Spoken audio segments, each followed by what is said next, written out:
Guys, no? Nandito tayo ngayon sa Westmont Mall. Part 2 na ito ng vlog, guys, no? So, sayang, guys. Natalo tayo, guys. Panalo na sana tayo nung round 4 at round 5. Yung round 4, guys, phone ending kasi yun. Tapos yung round 5, sayang, panalo na sana. Kunting move na lang ng phone ko, guys.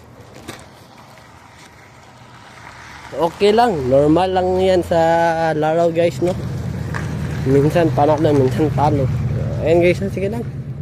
So at least challenge yan sa akin para sa susunod na tournament ay mananalo na tayo. So ayan, guys, no? So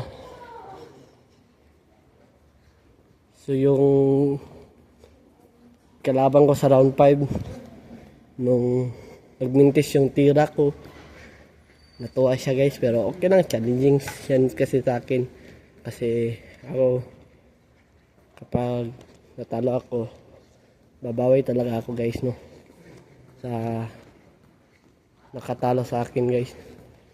So normal lang yan, guys, no, na matalo.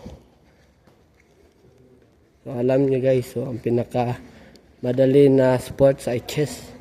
Kasi yung chess, mag-aaral ka lang ng opening, middle game, end game, mga pawn structure, mga pawn ending, guys, rook and pawn, king and pawn,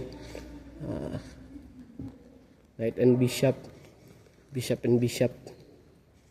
So ayan, guys, no. So ganyan lang yung problema sa chess, pero sa ibang sports naman, guys, no, katawan talaga yung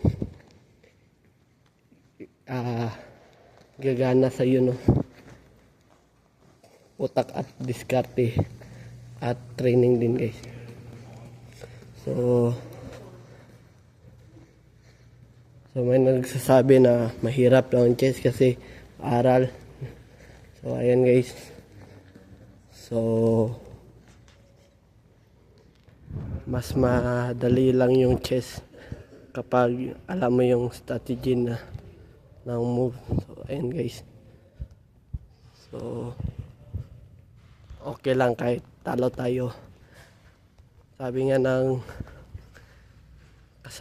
kasama ko sa chess, no, na si Nina Lil, yung lalaki na matanda. So sabi niya, it's just normal to lose and win, guys.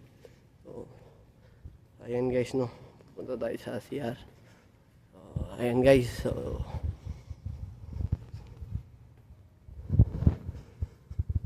ito pala yung washroom nila, guys. So ayan, guys.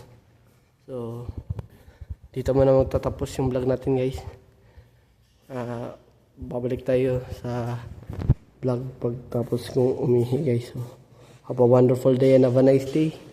See ya. Bye bye.